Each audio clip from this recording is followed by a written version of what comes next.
Hello and welcome to another episode of the Mark Gross Podcast.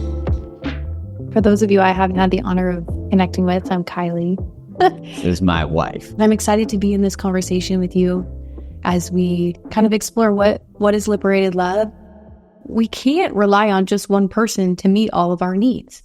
No. You know, we have that template in our culture where it's like one person is supposed to meet all of these things, and it's like, Or I'm supposed to meet on my own. Or we're supposed to be independent. Right, which, You know, oh gosh. We talked playing about Beyonce in the background. over culture, distortion, oh my gosh. Or rely and lean into multiple channels of connection.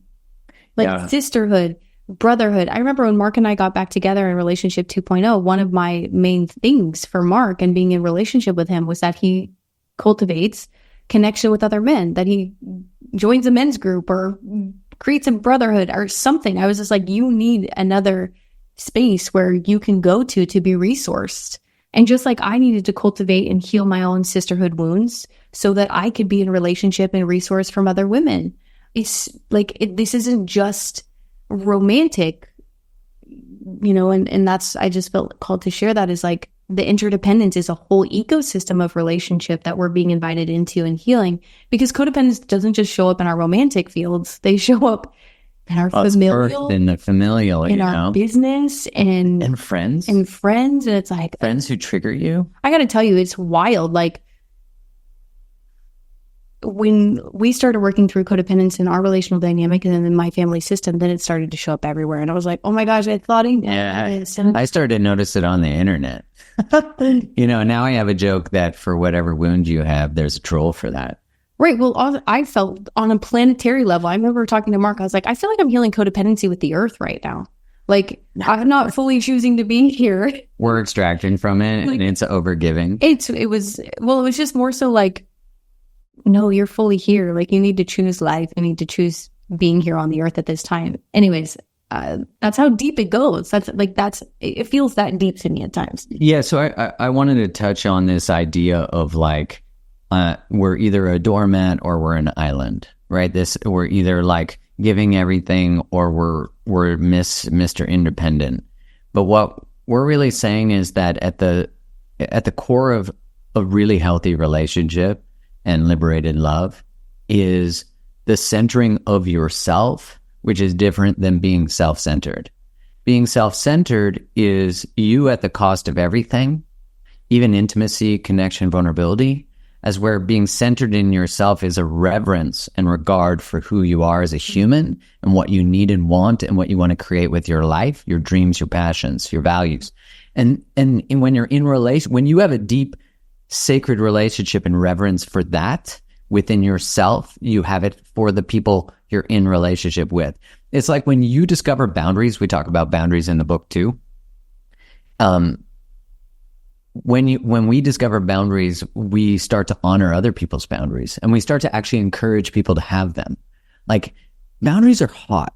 Like, I don't know if anyone else has figured this out, but they're like the hottest thing ever. Like, if you're like, yo, that doesn't work for me, the other person's like, well, what does work for you? Talk to me, daddy. Oh my gosh. But it's so true.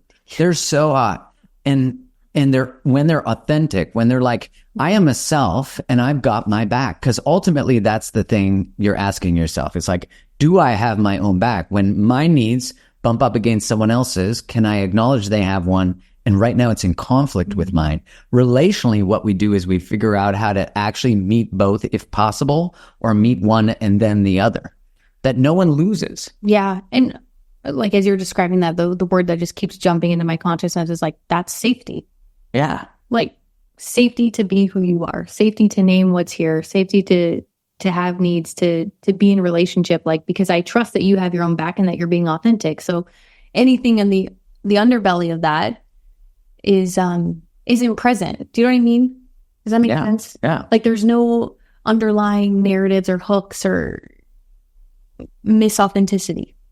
It's adulting, really. Yeah. And you know, this centering of self, it can, because when you are boundaryless and you are a doormat and all of a sudden you're like, hey, I have needs. The other people are like, you're being selfish. And you're like, fuck. And then you collapse again.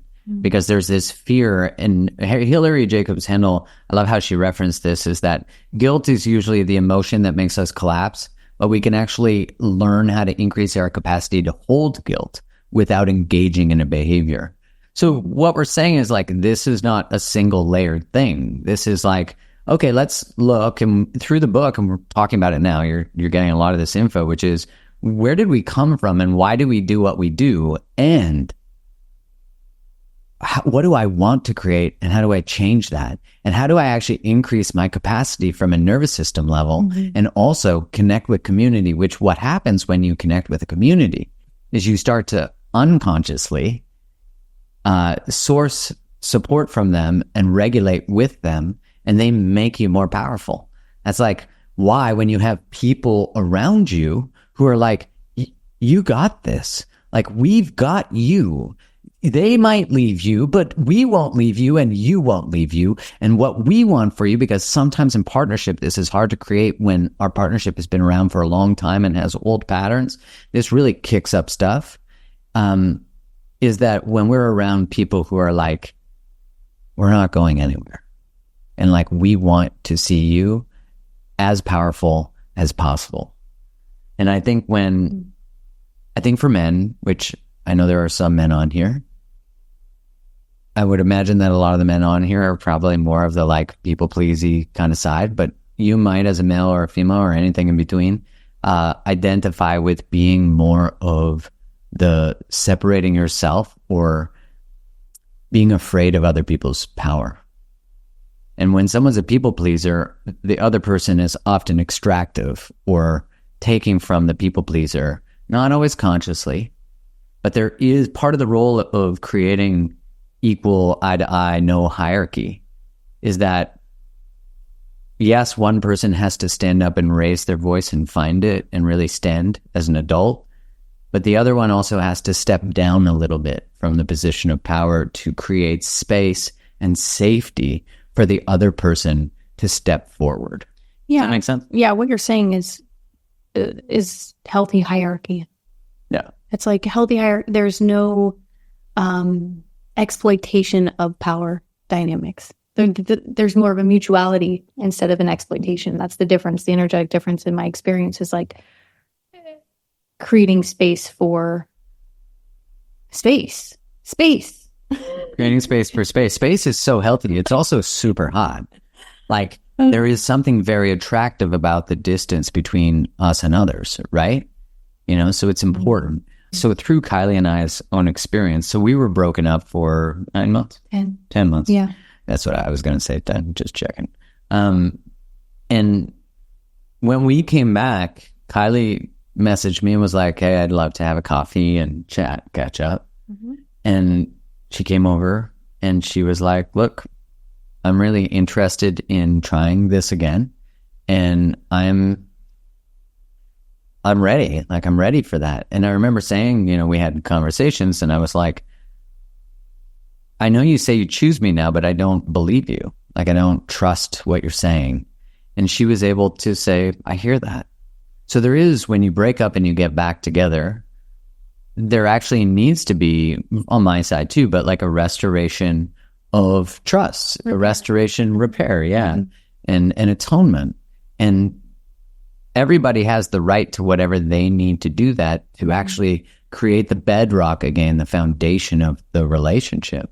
That's why getting back together, you know, sometimes some people are in relationships that have so much contempt build up that if you were to say to them and they were being real with themselves, do you actually want to put this work into your relationship, or would you rather start over with someone else?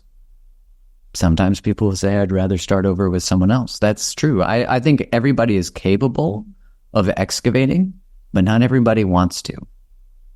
And I do think there is a powerful, what has to happen is both people have to want to, you know, because if you have the pattern where you're like, I'll read all the books, I'll do all the things, I'll do that, and that'll be enough for both of us. It'll never be enough for both of you. Do you think?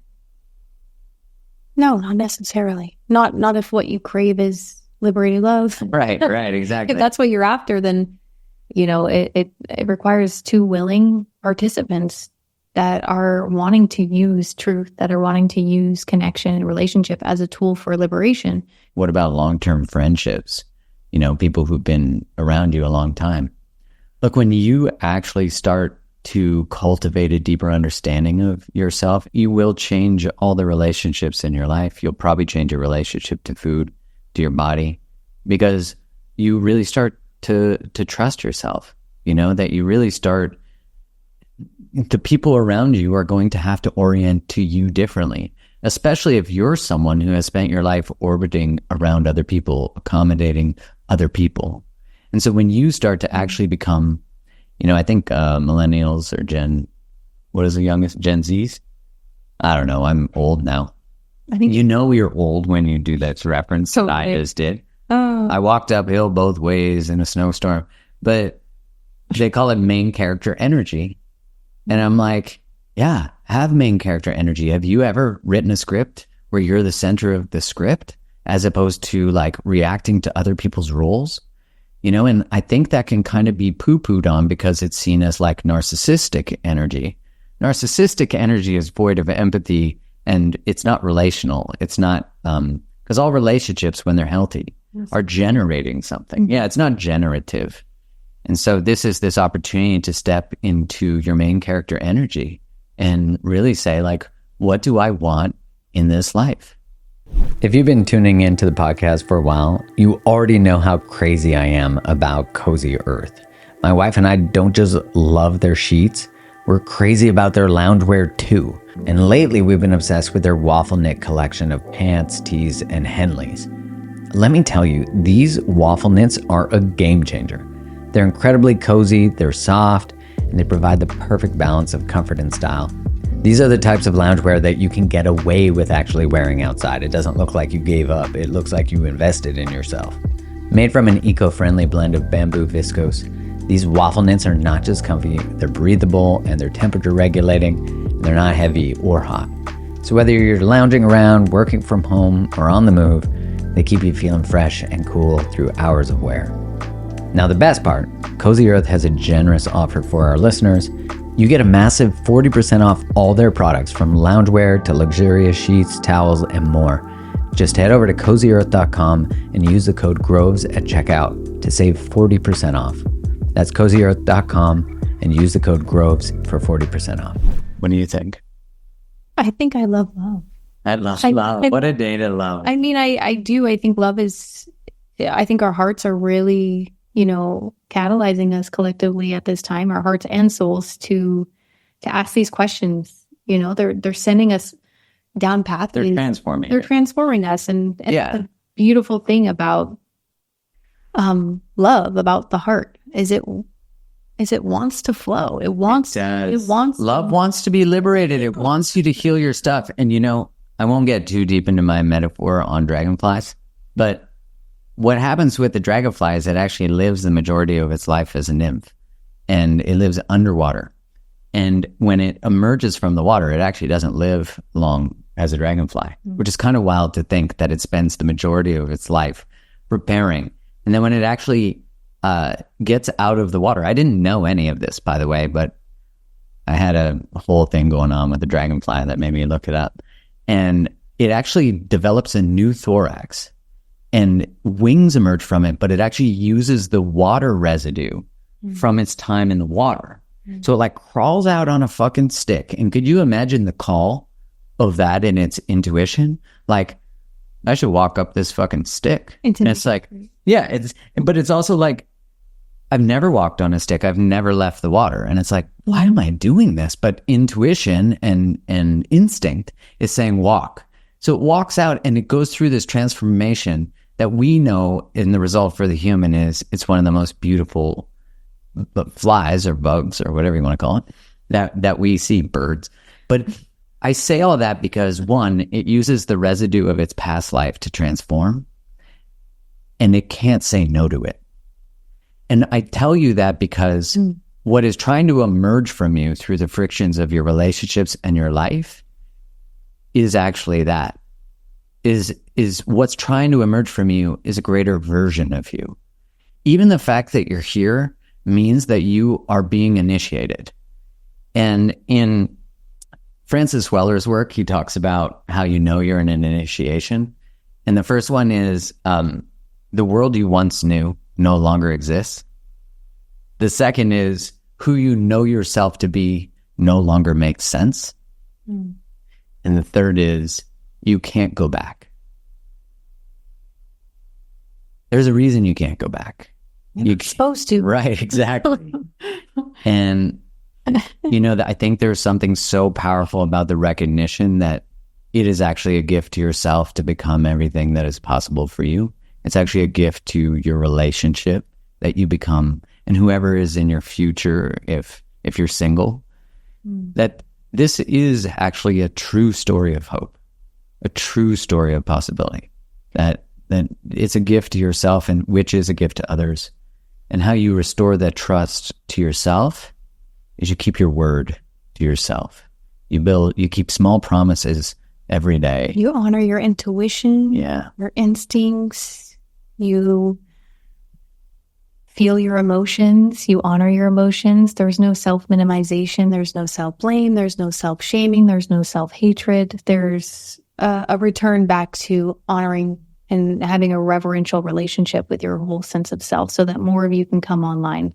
That's what restores trust. That's integration of I'm no longer going to operate or self-oppress myself in these ways, which are adaptive, of course. But instead, I'm actually going to turn towards all of these parts of who I am, and I'm going to allow them to take up space internally and externally in my life. Self-trust is, for me, when I think about self-trust, so much of my self-trust journey came with being able to have access to clean anger, to be able to access anger in my nervous system so that I could somatically feel what it felt like to protect myself. I didn't have access to that for the first 30 years of my life. I had never allowed anger to really operate internally because, one, it wasn't safe for me to access anger or to have boundaries or limits. And so I kind of shut off and went into freeze mode. And we have a whole chapter on that in the book as well. It's like we've been living from the neck up. And this journey is getting back down to our roots and actually being in integrity with our whole being. For women, womb up, right? Like, what's for dudes? Dong up. I mean, sure. Roots up, roots up. I like that. What do I mean by clean anger? I mean, clean anger is self-protective. It's loving. It's not honoring. Destructive. And toxic anger, I'm hesitant to use that word, but is when we aggression. Yeah, passive aggression, but also aggression is when we don't honor another's boundaries, where we pummel somebody, whether verbally, emotionally, physically. Like that is when we're not actually dealing with anger, because anger says something is off here, something needs to change. There needs to be a boundary or limit put in place because this isn't safe, or something doesn't feel good. And so it's utilizing that information, that somatic information, to actually shift the environment instead of shifting ourselves. For those of us who are disconnected from anger or have been disconnected from anger, it's really a huge step in this restoration of self-trust. It's like I can trust myself to have my own back. To say no.